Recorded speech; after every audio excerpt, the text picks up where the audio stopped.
Herkese salam. Türkiye vlogumun ikinci hissesine hoş geldiniz. Trabzon'da gezilecek yerler listemizde bugün Qanita sahillə başladık. Merkeze çok da uzak olmayan bir yer idi. Maşını biraz uzakta saxladıq. Sonra ise piyada biraz yer getdik. Yolun diğer tərəfinə keçməliydik. Ancaq o tərəfdə isə maşın saxlamaq yeri yox idi. Gördüyünüz bu hissədən keçirik. Gel Sipsi. Allah'ım.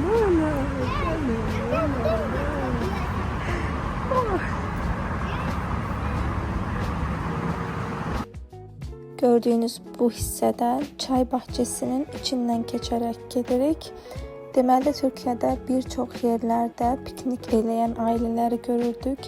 Birazcık yaşıllıq olsa çaylarını, böreklerini götürüb gedirlər pikniğe. Burada da yine piknik eləyən bir ailə var idi və niyeyse o görüntü çok hoşuma geldi. Yəqin ki fərqində olmadan biraz baxmışam onlara. Uzaktan əl elədilər, bizi dəvət etdilər. Biz də uzaktan teşekkür edib keçib getdik. Bundan əvvəlki videoda Türklərin gülər üzlü olduğunu, ama pul söhbəti olanda heç səmimi gəlmədiyini demiştim. Yine de eyni fikirdeyim, ama tabii ki herkese şamil olunmur bu. Burada da yine bir sürü kafeler ve restoranlar var idi. Hava çok istiydi ama küləkli olduğu için az hiss olunurdu isti olduğu. Yine de ama tepemizden güneş vururdu.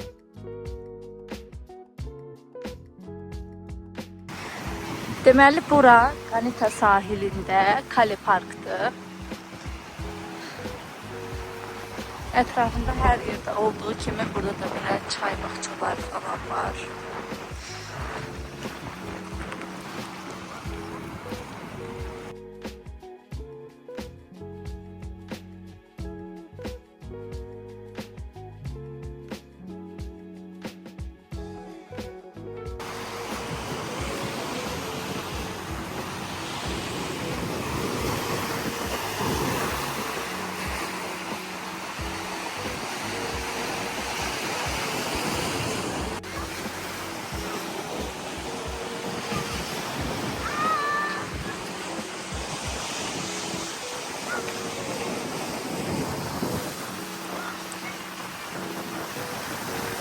Möhtəşəm, həqiqətən möhtəşəmdir.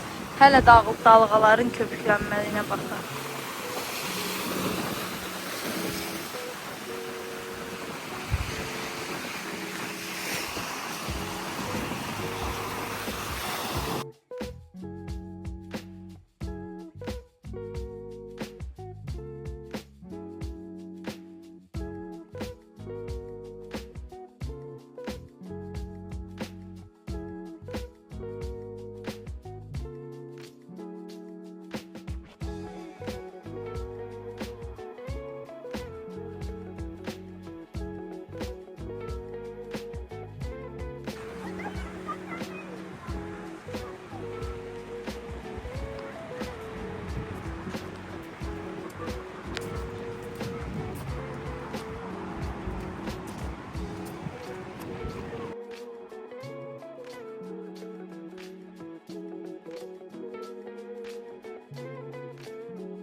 Hava bugün bəxtimizdən çox istidir, ama küləkli olduğu için onu dengeleyir. Yani çok istiden pişməsən, ama yine de istidir.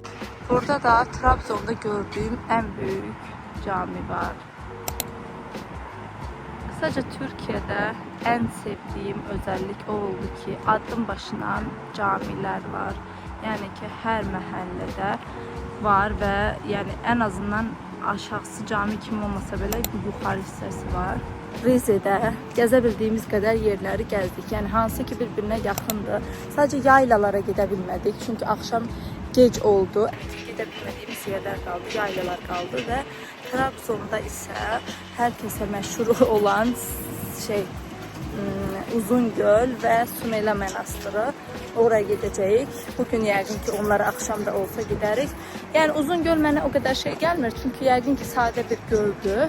Sadece artık yani Trabzon'a gelen herkes oraya giderse gedək görək dedik. Ve Manastırda. Bu gördüğünüz yer ise Sonsuzluk Pəncərəsi adlanır. Oraya kadar getməyəcəm, çünki həqiqətən istidə, yəni gedib orada eyni mənzərədə nə mənası var? Yoruldum da biraz. Rizedə əslində belə etmək olardı. Yəni Trabzondan əlavə Rizedə bir gecə konaklama almaq mümkündür. Çünki Rizedə daha çox gəzəcək yer var və Rizeyə yəni çatdıra bilmirsən bir gündə. Dünən də hava biraz yağışlı oldu. Ona görə maşınla getmək yollar bəzən dar idi. Əslində mən ChatGPT-yə soruşuram hər şeyi. Yəni ChatGPT bizim maşınımıza uyğun hansı yayla yoludur, onu bizə önərdi və ona görə biz hərəkət elədik. Qəşəng idi, həqiqətən getdik. Fırtına vadisi, Fırtına dərəsi, hansı ki dizilərdə falan, Türk dizilərində əsas kadrların çəkildiyi körpülər, daş köprülər, Çinçiva köprüsü ən böyüyü də o idi. Yəni belə şatafatlısı o idi, Çinçiva köprüsü. Ora getdik, onu gördük. Oradan sonra Zilkale. Kale dediyimdə, yəni dünən də göstərdim, heç də içinə gidilmir. Sadəcə kənardan baxa bilirsən və bir neçə basamaq mərdiven çıxmaq üçün oradan 60 TL ödəmən lazım idi. Biz heç ödəmədik, yəni o qədər də ehtiyac çox idi. Sadəcə qapının öteki tərəfinə girməyə izin verdilər. Oradan sonra Zilkale'dən də yuxarı çıxanda Palovit şəlaləsi gözəl idi, amma yollar çox təhlükəli idi. Yəni çox dar idi və sürekli minibüslər falan keçirdi. Ona görə yəni şoförlüyü yaxşı olmalıdır insanın. Oradan da düşəndə Bulus şəlaləsinə getdik və oraya yaxın artıq Ayder yaylası idi, amma hava qaralırdı deyə getmədik. Akvaryuma və kuş parkı da var yanında. Görək necə bir yerdə.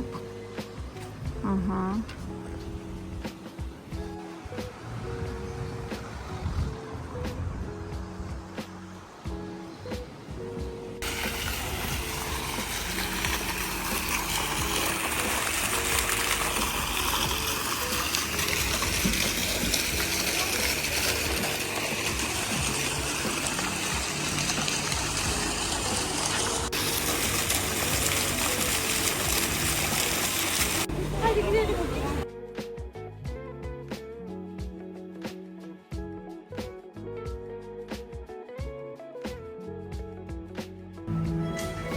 Buradan uzun koridorla geldik ve sola dönürük.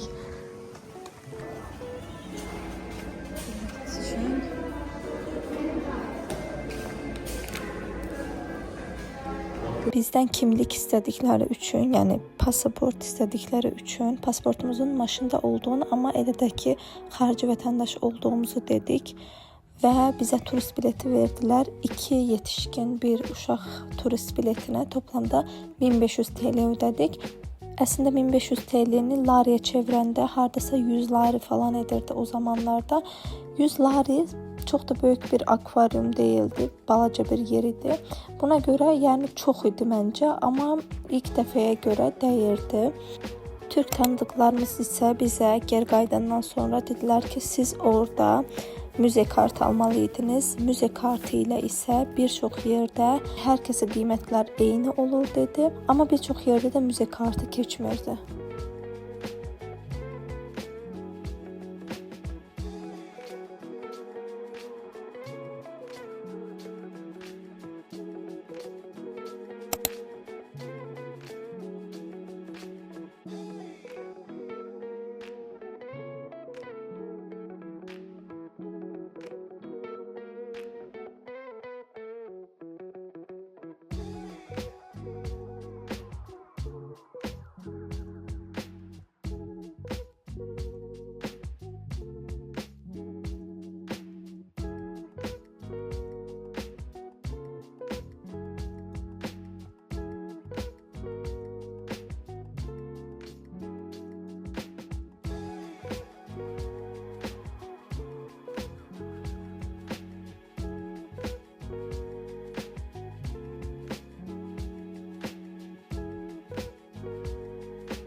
Timsah da qətiyyən gözlərini belə qırpmadı. Sanki ovunu gözləyən sinsi bir yaratıqdır.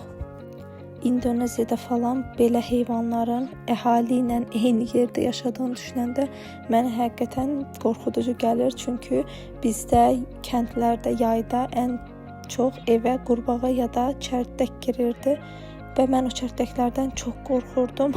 Amma düşünsənizə, İndoneziyada falan evinizə timsah girir, çox qorxuducu, ya da kərtənkələ.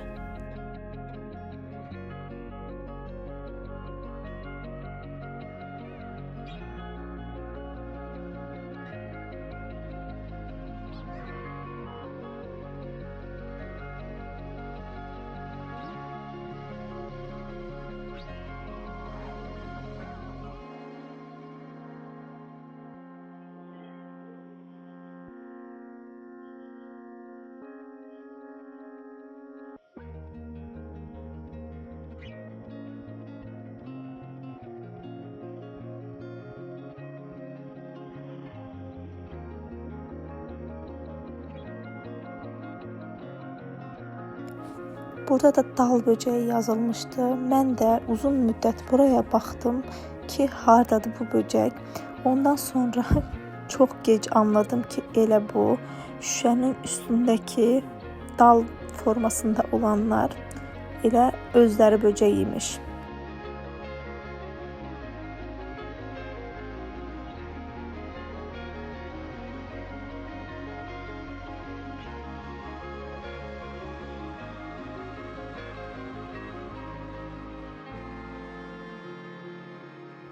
Bunun böcək olduğunu anladıktan sonra təkrar çəkdim. Baxın, burada da hərəkət edir. Həqiqətən maraqlıdır ki, belə heyvanları, belə böcəkləri hardan gətirirlər? Amazonlardan falan yəqin ki, gətirirlər. Və həqiqətən Amazon çox qorxuducu bir yerdir, düşünsənizə. Yarpaqların özü rəngində böcəklər falan, heç başa da düşülmür ki, ayağının altında nə var. Bu gördüyünüz də aslan balığıdır.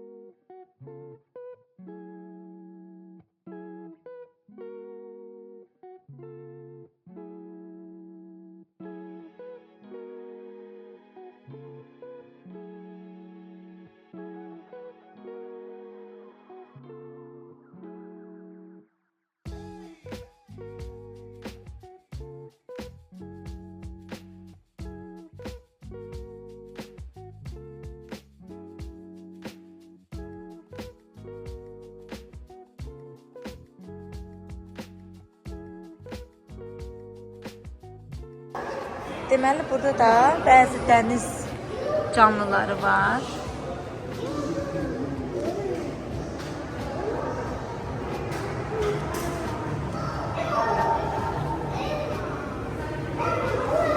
Tam İngiliscə yazılır. Amma yəni düşünsəncə dənizin içində həqiqətən qumlar var və möhtəşəm. Yəni okyanusun tam dərinliyində çox gözəlliklər var.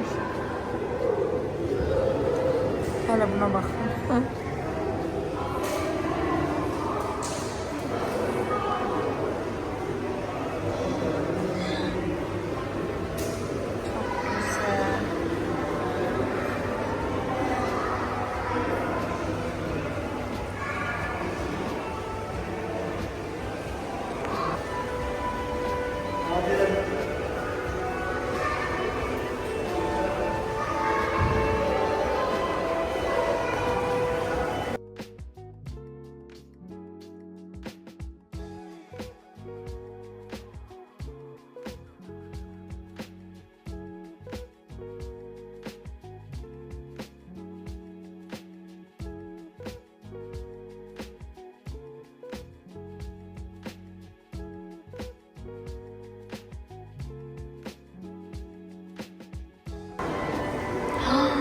Çok güzeldi.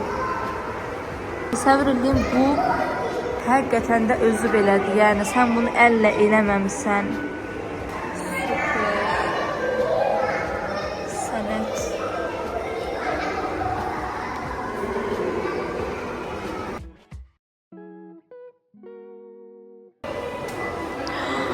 Çok güzel. Hele buna bakın.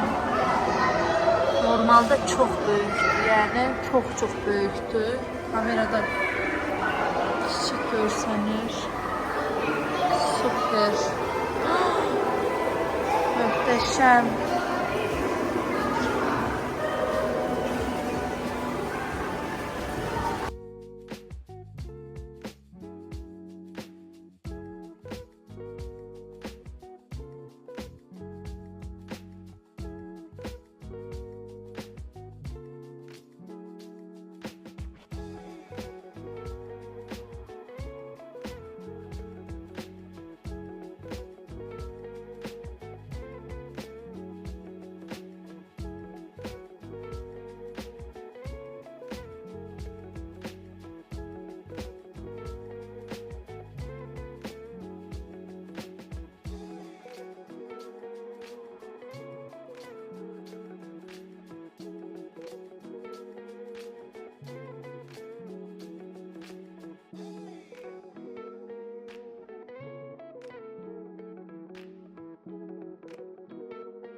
Tam çıxışda da belə suvenirlər var.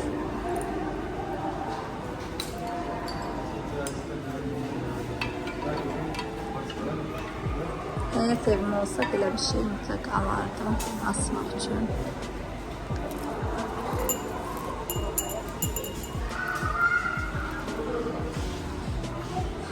Fiyatlar da yazır 359 TL. Bu çok güzeldi. Ama biraz baha gelir yani. Bana bu suvenirlere bu kadar pul vermek.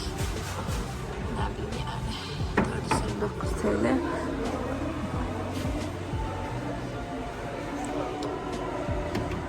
Buyurun yöresel bağlama yapalım.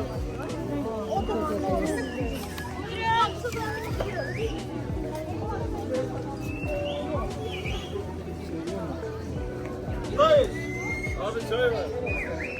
Gidiyoruz. Ama şu an normal denenmemesi lazım. Zaten denenmemişler. Poşet vereyim mi poşet? İndi isə gəldik Sumela monastırına.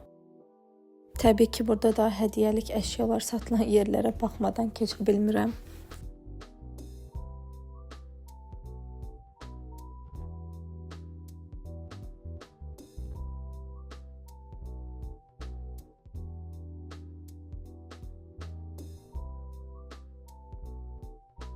Bu tabelada da göründüğü kimi orada Ayavarya kilsəsi deyə bir yerdə var idi. Oraya getmədik. Orada daha yaxın idi monastırdan. Monastıra isə gördüyünüz kimi belə yollarla, pilləkənlərlə, narahat yollardan keçdik. Amma birazdan isə başımıza gələcəkləri görəcəksiniz.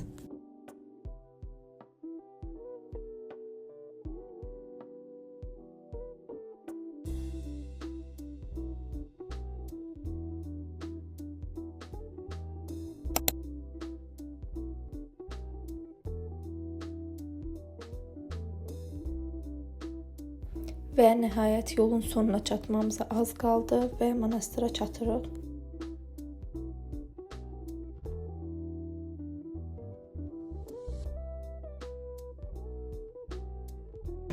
Deməli gəldik monastıra, yuxarıya qədər çıxdıq. Sonra girişdə bilet almaq lazım idi. Bilet isə normal vatandaşlara deyək 100 TL, fərqli pasaport olanlara isə 20 euro, yəni adam başına 20 euro. Hal-hazırda gələcəkdən gəlirəm. Bu videonu editlərkən əslində bu hissəni üstdən səsləndirim deyə düşündüm, amma oradakı videolar çox qısa olduğu üçün, mənim də danışdığım mövzu çox uzun olduğu üçün belə bir video ilə o hissəyə əlavə edim dedim. Videoyu mən avqust ayında çəkmişdim. İndi isə 2026-nın yanvarında editləyirəm. Yəni aylar sonra, amma qərarlıyam bu videonu ən gec 2 günə bitirəcəm. Yəni həqiqətən qərarlıyam. Nəysə, əslində mövzu belə idi. Biz Sümele monastırına gedərkən tam monastıra çatmağa hələ də bəlkə 10 və ya 12 kilometr, amma çox qalmışdı. Məsafə qalanda aşağıda yolun tam orta hissəsində bir adam durur. Şlaqvan falan yoxdur, amma düşünün, yolun tam orta hissəsində adam durur. Maşınların birisi yuxarı gedir, birisi yuxarıdan aşağı gəlir və ortada belə bir kulübə kimi bir yerdə oturur adam və maşınlardan giriş pulunu istəyir.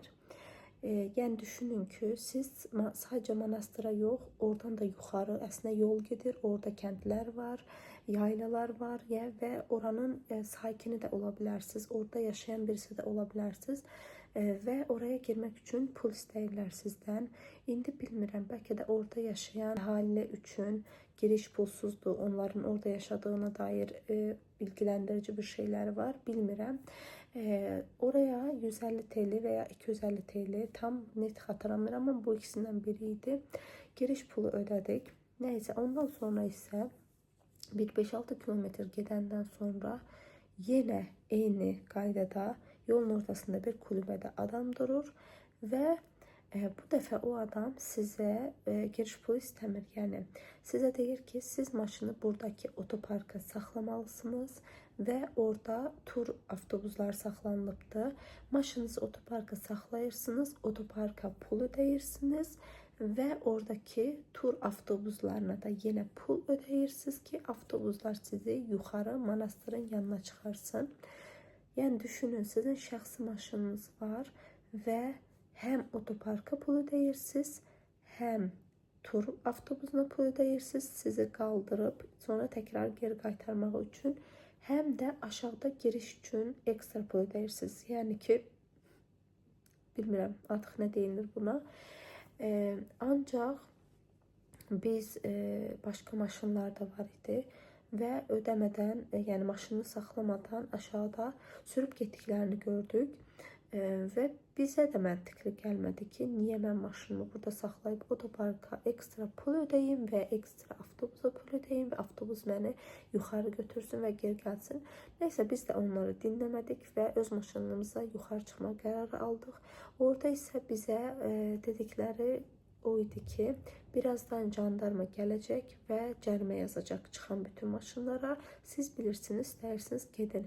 Nəysə, biz də dedik ki, gəlsin, yazsın. Onda ən azından bilərik ki, oraya giriş həqiqətən qanuni olaraq qadağandır və biz onda cəriməni ödəyərik. Biz getdik, təxmini tam monastıra çatmağa az qalmışdı. Yol 2 yerə ayrılırdı. Biri monastıra doğru gedirdi, biri isə daha yuxarılara gedirdi, kəndlərə, yaylalara falan.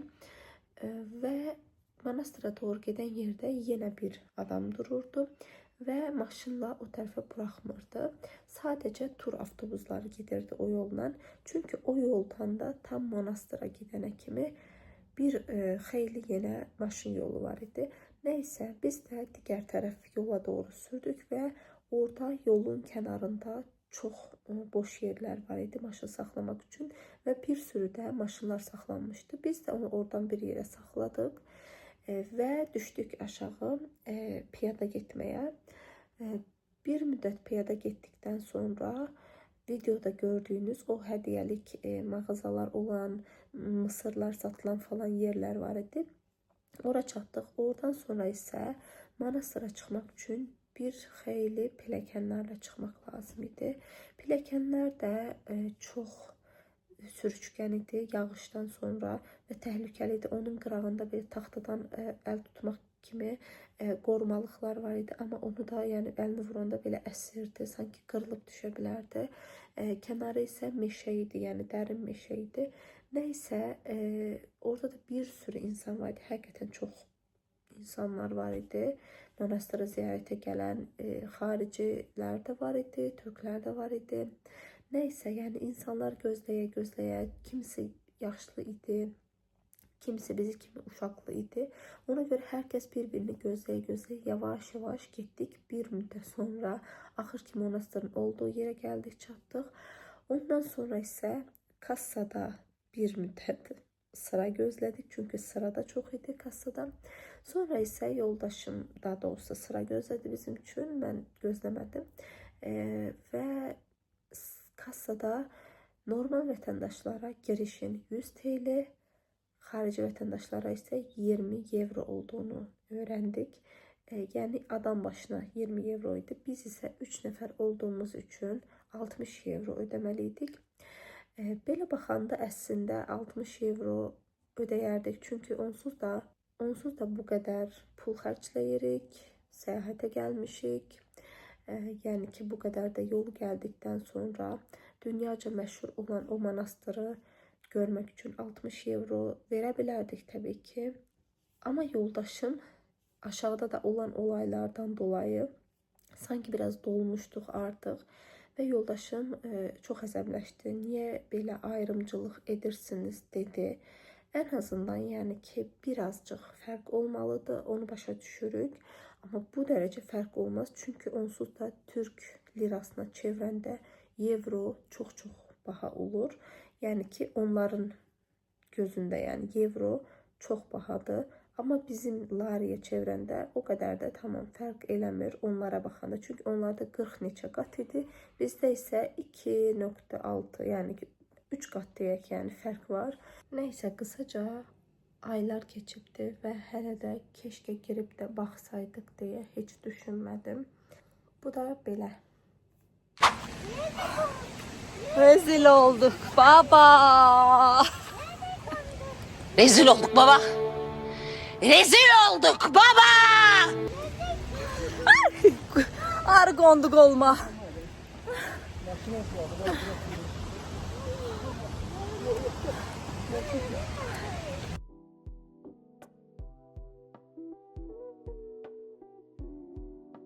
İsə az əvvəl bəhs elədiyim, yəni maşın saxladığımız yerdən o yolu sona qədər getməyə davam etdik. Çünki xəritədə orada da bir yayla olduğunu gördük.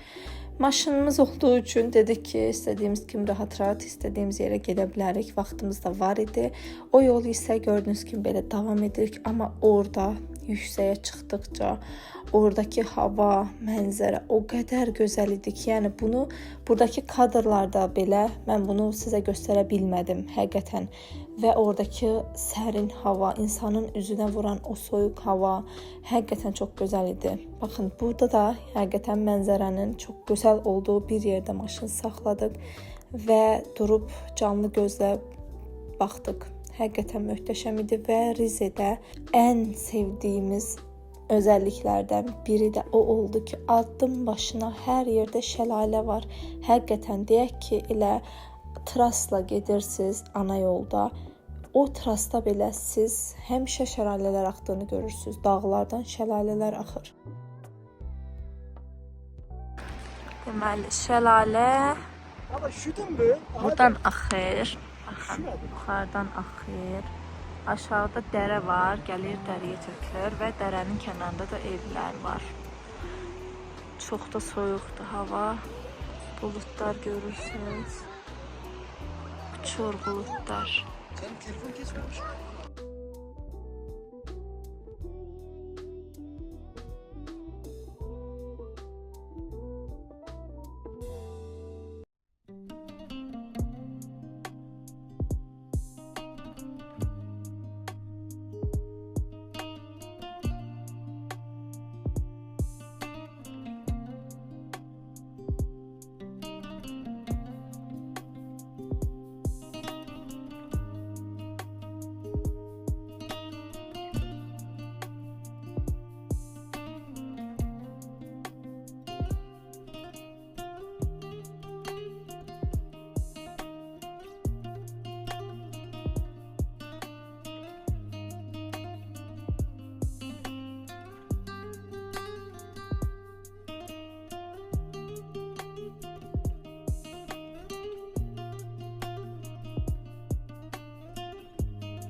Gəldik, belə çıxdıq.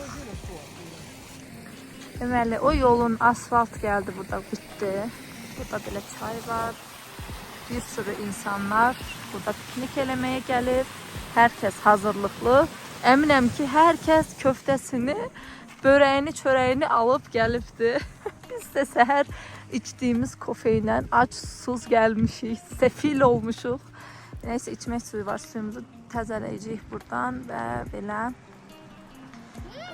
Və təkrar geri qayıdacağıq. Yəni belə yayla dediyiniz buradır. Buradan biraz gerdən əslində evlər falan görünürdü. Çox az yəni evlər. Bura yayladır. İnəklər falan normalda belə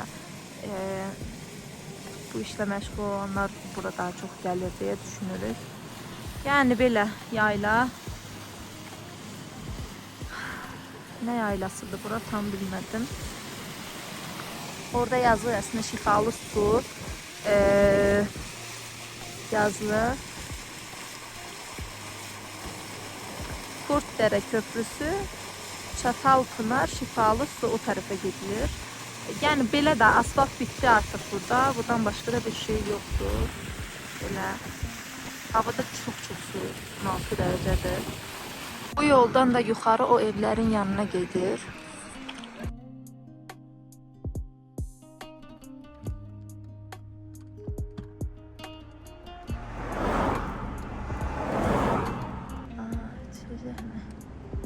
Sisli dağlar.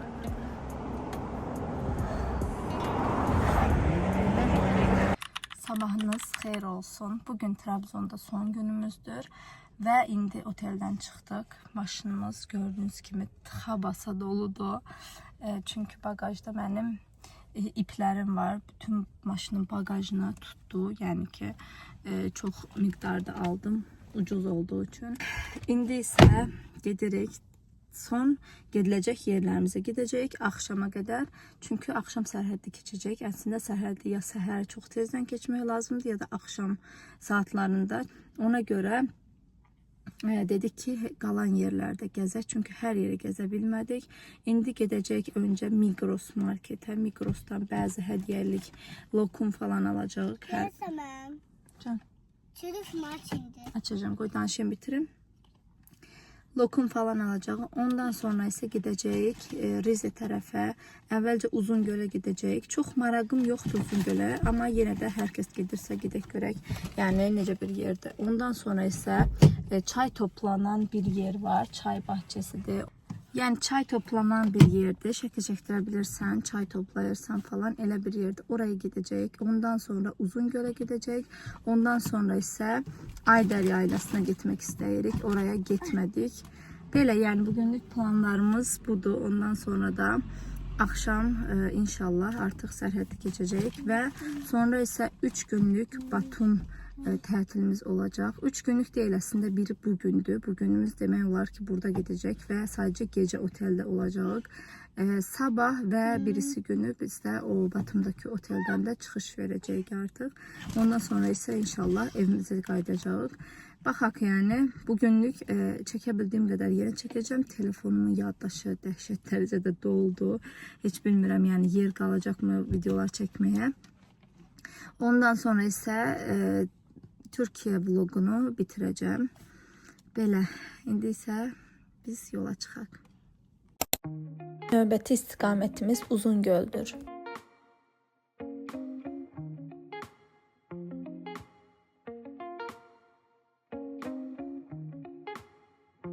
Burada da arkada gördüğünüz kimi lokumlarımızı aldıq. Artıq marketdən son alışverişimizi etdik.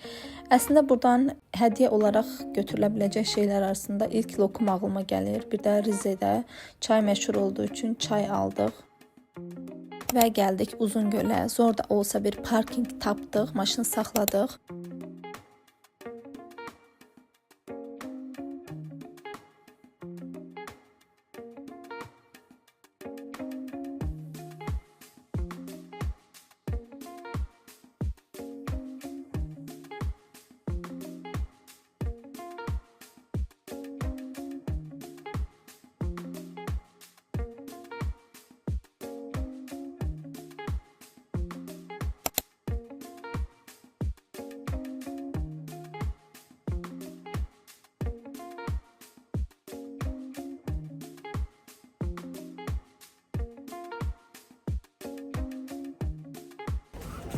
Və yenə mən gələcəkdən gəldim.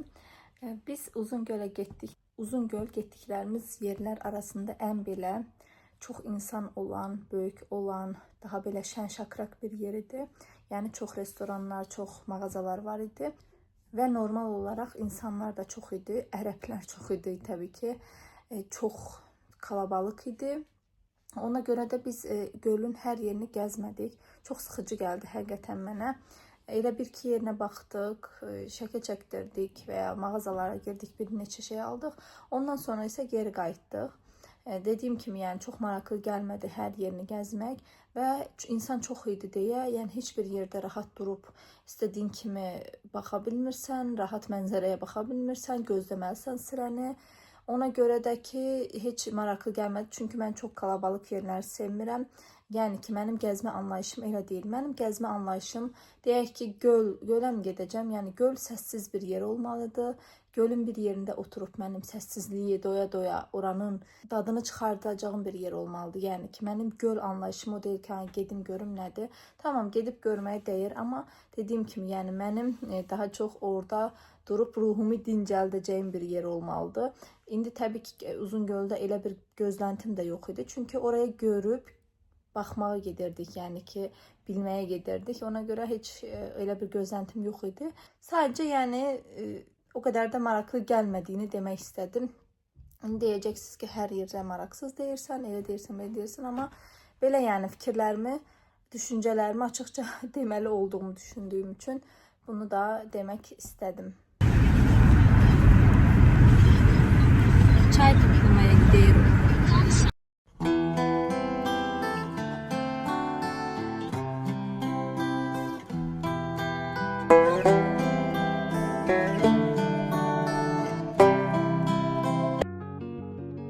İndi isə gedirik Çeçeva çay bahçəsinə. Bu çay bahçəsi də Rizedə idi. Burada da göründüyü kimi kəndlilərin hamısı həyətindəki çayları toplayıb çay şəbəkələrinə götürürdülər. Yolları çəkdiyim kadrlarla sizləri sıxmaq istəmirəm, amma keçdiyimiz yolları, gördüyümüz hər şeyi sizə göstərmək istəyirəm.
Gəldik, çıxdıq nəhayət ki, o qədər yol çıx. Yollar biraz rahat deyil, amma baxın burada tam şəkil çəkdirmək üçün, yəni burada geyinməyə jilet verirlər, çanta verirlər. Jilet və çanta dediyimdə, yəni bura aid milli geyim.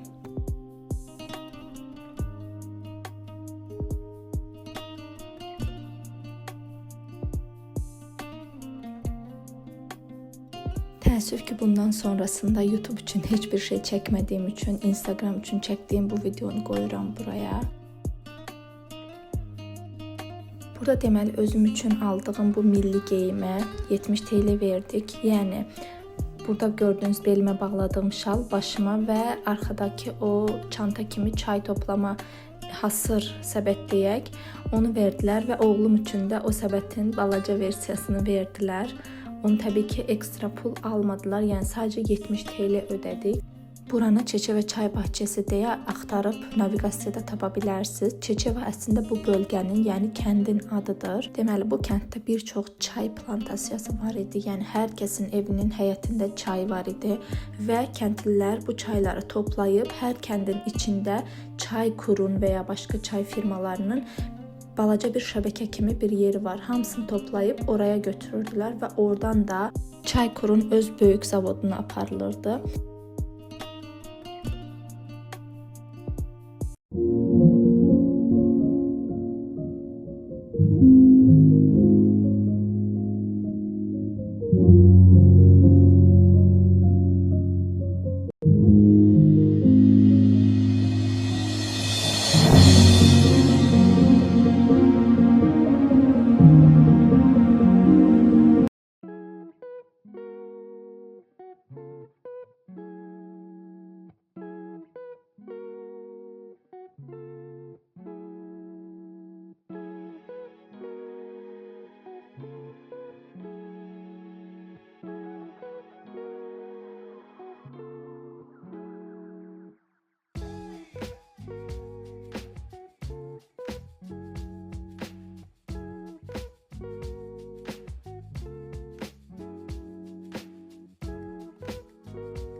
Deyirəm, axır ki, bir gün batımını görə bildik. Urekdə də qətiyyən yağışlardan dolayı nə gün doğuşu, nə gün batımı görə bilmədik. Burada da amma möhtəşəmdir hava.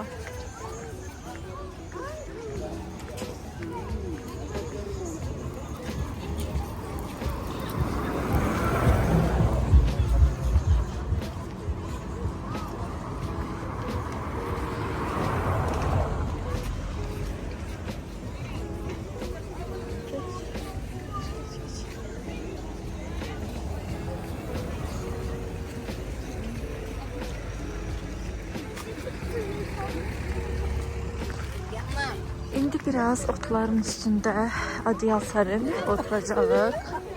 Hava onsuz da qaralır və sərhəddə yol çatmalıyıq. Sərhəddə Bakıda buradan 1 saat yarım belə bir yoldur. Hər yer çox palçıqdır. Əslində otura bilməyəcək deyə düşünürəm. Amma baxaq.